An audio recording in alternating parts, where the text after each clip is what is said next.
Et yo tout le monde, c'est Daimao, j'espère que vous allez bien, moi ça va. Aujourd'hui on se retrouve pour une nouvelle vidéo sur Dragon Ball Super. Et comme chaque mois, c'est le petit moment review du dernier chapitre paru dans le V-Jump concernant Dragon Ball Super. Il s'agit du chapitre 52 et on va voir ça directement en vidéo ensemble.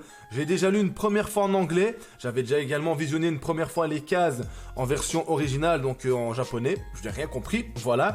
Et maintenant ici, on va un petit peu le lire entre guillemets ensemble avec un petit rendu en opacité pour pas se faire strike sur le côté, voilà tout simplement. Et on va un petit peu après en même temps faire nos théories, je vais donner mes avis, mes réactions par rapport à ce tout dernier chapitre qui, je vous le dis déjà, ça s'annonce assez intéressant, assez prometteur pour la suite. Et je rappelle également, pour toute personne qui arrive sur la vidéo et qui ont écouté la vidéo jusqu'à maintenant, si vous voulez éviter tous les spoils que vous n'avez pas encore lu le chapitre, coupez la vidéo maintenant, car maintenant, c'est l'heure de la review les amis, tout simplement. Donc voilà, on commence avec Vegeta qui arrive sur Yardra. Ici, on voit les deux types de Yardra, les deux chara design qu'on connaît, hein, voilà, donc Vegeta précise qu'il y a deux types différents de Yardra. On voit les petits Yardra qui arrivent, voilà, qui ressemblent à des blobs ou des flops, je sais plus comment ça s'appelle dans Dragon Quest. En même temps, c'est Akira Toriyama au design. Et les voilà, regardez les petits blobs de Dragon Quest. Donc voilà, ils sont tout petits, tout mignons. Et ils savent directement que c'est Vegeta, car Goku leur avait parlé de Vegeta. Donc voilà, tu sens plutôt simple pour un Saiyan. Ici, petite dose d'humour encore, puisqu'on a le personnage, j'ai oublié son nom, de la patrouille galactique, le petit chauffeur de Vegeta. Et les Yardra, ils disent, tu sembles plutôt simple pour un Saiyan. Bon, moi, c'est le genre de choses qui me fait rire, vous savez. Et il dit, non, je suis pas un Saiyan, c'est lui Vegeta. Ah, ils avaient confondu Vegeta. Non, ils ont confondu, les gars, Vegeta avec le petit chauffeur de la patrouille galactique. C'est quand même assez drôle. Bah, c'est mon avis, les amis. C'est ça que j'aime dans les chapitres Dragon Ball Super, qu'on a toujours la petite dose d'humour, mais pas trop. Voilà. Et après, bah, y a du sérieux, du concret. Et l'histoire, elle avance, ça bouge, voilà. Donc ici, il nous parle que le commando Ginyu, à l'époque, avait causé pas mal de dégâts sur cette planète. Et que c'est pour ça qu'ils sont redevables à Sangoku et Vegeta, notamment. Donc ils leur disent encore merci, voilà, c'est grâce à vous qu'on a plus de soucis, vous avez réglé nos problèmes. Vegeta dit qu'il n'y a pas de quoi. Voilà, c'est pour lui, Vegeta battre le commando Ginyu avec Goku. C'est une partie de plaisir, j'ai envie de dire. Quoi qu'il en soit, qui a enseigné le déplacement instantané à Sangoku? La question que Vegeta se pose. Était-ce l'un parmi vous tous? Et là, vous tous? Oups, désolé. Parce que là, il y a les Yardra, en fait, on voit que tous les petits Yardra qu'on a vus, c'était une seule personne. Et ils vont expliquer ici que voilà, bah, c'est une partie de leur technique, de leur pouvoir. C'est pour un petit peu intimider les visiteurs, les voyageurs, ou les touristes, enfin les touristes, moi, les intrus sur la planète. Comme ça, quand ils sont en nombre, ils ont l'air plus impressionnants que seuls. Même si avec leur petite tête de petits blobs, là, ils vont pas faire peur à grand monde, je pense. Où sont tous-ils passés? Voilà, ils viennent de vous expliquer ce que j'ai dit. Ils font des copies d'entre eux. Et voilà, après, ils vont présenter l'ancien, c'est lui qui a pris le déplacement instantané à Goku. Donc lui, c'est un blob géant. Avec des petites moustaches, là on dirait un petit peu un chat, un poisson-chat, comme vous voulez. Celui qui a pris le déplacement instantané à Goku, c'est moi, voilà. Donc Vegeta a l'air un petit peu étonné ici de dos. Je vous présente l'ancien Pibara. Donc voilà, il s'appelle Pibara. Oh, tu dois être Vegeta. Tu sembles plutôt simple pour un Saiyan. Et ça fait la deuxième fois qu'ils confondent Vegeta avec le pilote de la patrouille galactique. Ce ne suis pas Vegeta. Un petit peu mal à l'aise, on dirait que Vegeta il est pas content là, il fronce un petit peu les sourcils. Donc voilà, après on voit un petit peu ce qui se passe sur Yardra. Eh bien je crois que je comprends. Tu espères vaincre ce dénommé Moro, ou alors avez-vous une technique pour rendre cela possible? J'ai bien peur qu'il y ait un malentendu. Nous ne sommes pas dotés d'une grande multitude de techniques. Et là c'est le drame. Donc la légende des Yardrat, ils n'ont pas énormément de techniques, ils en ont une, et c'est le contrôle spirituel. Voilà, on vient de voir, c'est le contrôle spirituel, les amis. Donc ça, c'est intéressant. Ce qui veut dire, ce que nous appelons l'esprit, Goku l'appelait le Ki. Tu connais? Voilà, ça voilà. Oui, sous ce nom, oui, je connais. Déplacement instantané, duplication. En fait, tout ça, du coup, ce sont des techniques avec le contrôle spirituel. C'est pour ça, peut-être que Goku devait se concentrer et trouver vraiment une source de Ki pour se téléporter. Ici, on voit qu'ils ont même des techniques du genre le gigantisme. Donc, on va imaginer un petit peu Vegeta, il arrive, il devient énorme, qu'il va prendre des techniques pour battre Moro. Ça pourrait être stylé, ça pourrait être stylé. Voilà la taille normale de Pibara. Tout ça est possible en changeant ses parents et agrandissant son propre esprit. Donc, c'est vraiment contrôler la force de son esprit, de son ki. un petit peu le matérialiser, je dirais. C'est un peu ça, donc les techniques des... Enfin, la technique des Yardra. Ils n'ont qu'une technique. Tout le monde sur Yardra peut faire ces choses. Étudier le fonctionnement de l'esprit et la voie s'ouvrira pour toi aussi. Très bien. Apprends-moi se dénommer contrôle spirituel. Ça sonne un petit peu le instinct comme ça. Premier instant, voilà. Quelques jours après l'arrivée de Vegeta sur Yardra, on voit que Goku va partir avec Merus sur une autre planète pour s'entraîner. Voilà, ils vont être absents du QG. Ils partent pour s'entraîner. Et là, pendant ce temps-là, on voit un petit peu dans la patrouille. Et là, pendant ce temps-là, on voit un petit peu, comment dire, dans le QG de la patrouille galactique, le grand changement majeur est passé. Et là, pendant ce temps-là, on voit que dans la patrouille galactique, ils vont chercher un petit peu des combattants un petit peu pour battre Moro. On dirait que les prisonniers sont apparus sur la planète Chip. Ils voient des prisonniers qui apparaissent partout. Nous avons déployé des agents sur la planète. Nous commençons à être à court de personnel. Donc là, on voit le roi de la patrouille galactique. La disparition de Vegeta et Goku qui s'entraînent avec Merus. Nous sommes clairement en sous-effectif. Nous avons besoin de nouvelles recrues spéciales alors. Le roi qui prend son utilité ici. Il réfléchit quand même. Qu'en est-il du secteur qui est à ta charge, Jaco? Donc la planète Terre notamment. Vous voulez des gens qui viendraient en tant que volontaires, c'est ça? Donc ils cherchent des combattants en vérité. Qu'en est-il de l'autre guerrier du match contre l'Univers 6? Où est-il? Peut-on le faire venir? Monaka, mais oui! Bah oui, Monaka il a vaincu 8 quand même les amis. On revoit Monaka, donc ça me fait grave plaisir dans ce chapitre. Rien que pour ça c'est une grande réussite. Avec ses petits tétons comme vous voyez, j'ai vraiment kiffé. Monaka est un de mes personnages préférés de Dragon Ball Super. Il m'a tellement fait kiffer. Mais en fait on voit qu'il parle du Namek. Alors ça c'est intéressant, il parle de Piccolo. Le retour de Piccolo au premier plan les amis, peut-être. Piccolo va peut-être avoir un rôle importantissime dans cet art de Dragon Ball Super. Peut-être un power-up, peut-être il va prendre une nouvelle technique. En plus, on a encore une fois décimé son peuple.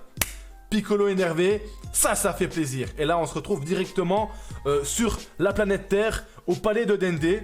On voit que Piccolo, justement, quand on parle de lui, ils essaient de capter, de faire de la télépathie avec des Namek.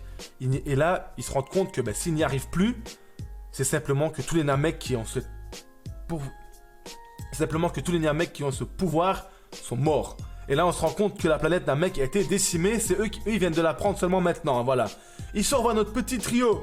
Pendant ce temps-là, de petits prisonniers qui veulent essayer de la faire à l'envers à Moro, arriver sur la planète Terre, tout simplement. Donc eux, ils sont vraiment moches. Là, Piccolo...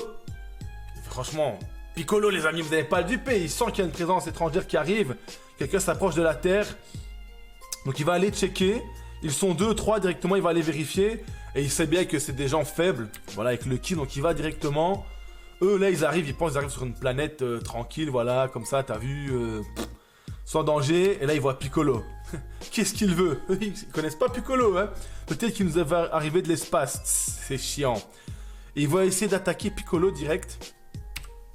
Les gars, on n'attaque pas Piccolo comme ça. Ils ont cru quoi? Joli tir, on voit bien que c'est des petits faibles, là, des petits malandrins de l'espace, là. Il est parti, où est-il? Donc là, ils sont tout étonnés parce que Piccolo a évité leur attaque de bébé, là. Tirez sans poser la moindre question, vous êtes les invités les plus impolis que j'ai jamais rencontrés. Ah, Piccolo. Toujours la classe, les bonnes réparties. Et là, pendant que Piccolo est parti, comme par hasard, il y a Bulma qui arrive. Oui, Bulma, elle a eu le message de Jaco et ils viennent chercher Piccolo. Voilà. Ce qui est quand même assez étonnant et ce qui m'intéresse, ce qui m'interpelle, la première personne qu'ils ont voulu ramener, c'est Piccolo. La première personne à laquelle ils ont pensé, c'est Piccolo. Ils n'ont pas pensé à Gohan. Par exemple, Gohan s'était pas battu. C'est vrai que je comprends mieux en même temps, c'est puisque ça concerne le tournoi Univers 6 versus Univers 7, pas le tournoi de l'univers, pas de la survie de l'univers. Donc c'est pour ça qu'ils ont pensé à Piccolo seulement d'abord. Voilà, mais c'est intéressant comme de mettre Piccolo en premier. Après, c'était juste peut-être pour faire le lien comme ça avec la transition sur la Terre, donc c'est pas mal fait. Piccolo n'est pas là, il vient tout juste de partir. Nous venons pour discuter avec Jaco. Enfin, Jaco a demandé que Piccolo vienne pour enrôler Piccolo dans la patrouille galactique. Attends une seconde. Est-ce que la patrouille galactique affronte quelqu'un ou quelque chose en ce moment? Dis-moi tout ce que tu sais, s'il te plaît. Eh bien, je n'ai pas tous les détails, mais pourquoi on m'en demanderait directement à Jaco? Voilà. Ils vont directement appeler Jaco. Bah oui, Bulma, voilà, vous savez, Bulma, elle aime bien savoir quand même, c'est une femme. Là, on voit un petit peu Piccolo à l'action. Tranquillement. Les faibles, j'ai envie, ils se battent contre le trio des miskins. C'est lui le vrai trio des miskins, les amis. Donc Piccolo, là, tranquille. Ils essaient de faire des ruses avec Piccolo, mais Sincèrement, regardez ici les maquettes. Impossible qu'ils puissent surprendre Piccolo. Je suis quand même content parce que si on nous faisait un Piccolo en difficulté contre ces mecs-là, on serait tombé bien bas. Et là, Piccolo il les attrape. Ah, toujours la classe Piccolo. J'aimerais vraiment qu'il vienne au premier plan. Dommage pour toi, il n'y a personne qui utilise cette technique plus que moi. Ah oui, avec les bras allongés. Voilà, Piccolo, hop, hop, hop. Il se débarrasse des voyous, hein. Facilement, avec facilité. C'est quoi le problème avec cette planète? Comment ça se fait qu'elle ressemble? Donc elle rassemble autant d'êtres aussi puissants. Donc là, ils sont étonnés. Ils pensaient que la Terre était une planète paisible comme les Saiyans à l'époque, avec des victimes. Mais là, ils ont aucune force. Et voilà, ici on voit, ils ont la confirmation que Namek a été détruite, Dende en PLS, c'est horrible. La même tragédie se reproduit encore et encore dans la galaxie. C'est une planète maudite quand même, la planète Namek, faut dire ce qui est. Mais semblable Namek, et puis Hugo Vegeta et Goku sont partis s'entraîner, tu viens demander à Piccolo de l'aide. C'est ça. Peut-être aussi le fils de Sangoku, ou les chauves. Oh les salopards! Oh les salopards, les chauves! Donc Krillin, Tenshinhan, je me dirige vers vous, alors rassemble-les, d'accord? Krillin et Tenshinhan, c'est entendu. Par contre, je sais pas ce qu'ils vont faire. Restez sur vos gardes, Moro a envoyé un paquet d'éclaireurs à travers la galaxie. Des éclaireurs, mais pourquoi faire? Il faut des planètes pour que Moro, les absorbe avec un grand pouvoir énergétique et vitalisant sur les planètes. Donc ça, c'est pour Moro. Et si, comment peut-on reconnaître les éclaireurs? Et là, ils se rendent compte, mais oui, c'est peut-être ça, ils ont des vaisseaux spatiaux bizarres en fait. Et là, ils font le lien que Piccolo, les personnes qu'il a été affronté et renvoyé, c'était sûrement des éclaireurs. Et comme par hasard, qui êtes-vous? Avez-vous un lien avec ce qui se passe dans l'espace? Voilà, Piccolo, comme les gens sont faibles, et ils vont dire de quoi tu parles, ils font les innocents, il va se faire un petit peu berner, donc il dit dégagez et ne revenez plus jamais sur la planète. Et eux, ils disent heureusement on va pouvoir s'échapper, ils vont faire des signaux à Moro directement pour prévenir Moro. Et là, ça va se corser. C'est clair que vous trois n'êtes pas la source de cette grande perturbation. Voilà, allez-y, ne revenez plus jamais. Voilà, il les renvoie dans l'espace. Merci beaucoup l'ami vert, un verdâtre.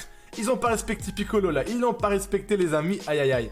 On voit qu'ils arrivent ici en deux spies. Voilà, on utilise des petits langages, un petit peu de Jones encore une fois. Et non, Piccolo ne laisse pas s'enfuir. Donc Piccolo, Dende, télépathie, ce sont les alliés du groupe qui causent des troubles dans l'espace. Quoi? Et là, non merci, nous ferions mieux de nous dépêcher. Heureusement, Piccolo, très réactif, il les intercepte, il les arrête. Vous avez essayé de vous jouer de moi, hein? Tu agis trop tard, nous avons à l'instant envoyé un rapport aux forces principales. Et là, malheureusement, ça s'est joué à rien, ils ont réussi à avertir Moro. Ah là là, une jolie planète comme celle-ci, Moro, voilà, Gobé. Oui, Moro, voilà, Gobé, c'est un mangeur de planète. Et maintenant, Sangabo. Et voilà, on voit ici que la planète, enfin, la team Moro, on va dire, a reçu le message. Du coup, ils vont envoyer d'abord une planète. Moro, il se dit, si ça s'avère être une planète de qualité, je vais devoir la dévorer en personne. Mais avant ça, ils vont envoyer un autre groupe d'éclaireurs un peu plus puissant. Donc ça, c'est sympa. On va peut-être avoir la Team Z au combat, à l'action, mis un petit peu en avant. Avant que Moro débarque, donc c'est cool. On va mettre un petit peu tout le monde et impliquer tout le monde dans l'histoire. Donc je trouve ça assez sympa. Et là, on les voit, ils s'entraînent. Merus et Goku. Bam, bam, bam, voilà. Entraînement tranquille. Et là, on va voir un truc sympa, vous allez voir. Ça ne marche pas, je dois vider tout mon cœur et ma tête pour que cette technique fonctionne. Mais quand je me bats, mes émotions débordent de tout partout. Parce que là, en fait, Goku essaye de maîtriser l'ultra instinct, mais il n'y arrive pas. Merus lui dit que ce n'est pas aussi simple. La colère, le chagrin, la joie, ces puissances d'émotions peuvent être converties en un prodigieux pouvoir, comme le Super Saiyan. Mais la technique de l'ultra instinct que Goku veut maîtriser, là, on en apprend plus l'ultra instinct. Il doit rechercher l'opposé, il doit avoir aucune émotion, aucune colère, aucune rage. C'est l'opposé de le Super Saiyan, l'ultra instinct, en vérité. Là, Goku, il est étonné et commence à comprendre, en fait. Elle s'active quand tu atteindras la parfaite maîtrise de soi. Face à un choc détonnant envers tes émotions, tel est l'ultra instinct. Donc, en fait, là, Merus vient de nous expliquer un petit peu l'ultra instinct, plus en détail, c'est vachement cool. C'est-à-dire que pour maîtriser l'ultra instinct, concrètement, il faut avoir une parfaite maîtrise de soi, avoir un sang-froid parfait, peu importe les émotions, les actions qui arrivent. Ne pas péter les plombs, devenir un Super Saiyan. Vraiment, laisser son corps parler et avoir le calme absolu. Et Merus le savait depuis le début, mais là il explique qu'il voilà, il attendait un petit peu de tester Goku, voir ses vraies intentions, tout ça. Voilà, maintenant tous les deux sont cool. Voilà, il voit Goku rend compte que Merus veut vraiment battre Moro comme lui, donc il dit ah bah t'es un mec cool, ça me suffit. Ils reprennent l'entraînement. Et là, maintenant qu'il n'y a plus de doute, ils vont aller dans une petite pyramide ici. Regardez, surprise, une salle de l'esprit du temps. Ah, mais je connais bien cet endroit, c'est la salle de l'esprit du temps, n'est-ce pas? Chaque jour qui passe dans le monde extérieur équivaut à 3 jours ici. Par contre, c'est un petit peu bizarre là. Seulement 3 jours, eh bien, quelques jours de plus, c'est toujours mieux que rien vu qu'on manque de temps. Dès que la dilatation du temps soit pratique, le fait que cet espace soit séparé du monde est tout aussi important. Parce que je peux libérer tout mon pouvoir sans que personne ne le découvre. Je vois que Mérus nous a caché quelque chose. Mérus serait-il plus puissant que ce qu'on le pense? Vous avez vu que Mérus, depuis le début, il a une façon de se battre un peu spéciale, des mouvements spéciaux. Il n'a pas l'air puissant, mais il a l'air intelligent, rusé. Et si Mérus maîtrisait l'Ultra Instinct? En mode défensif uniquement. Donc il serait pas assez puissant, mais bon. Il va donner tout ce qu'il a. Mais ça ne sera pas facile. Et c'est parti les amis. Voilà, c'est la fin de ce chapitre. J'espère que vous avez kiffé. Donnez-moi en commentaire vos retours, vos théories et vos espérances pour la suite de ce chapitre. Moi personnellement, ce chapitre, j'en suis assez satisfait. On voit Piccolo au premier plan. On pense à Piccolo en premier. On voit un petit peu qu'il va sûrement y avoir des implications de toute la Z-Team sur la Terre en attendant que Vegeta et Goku s'entraînent.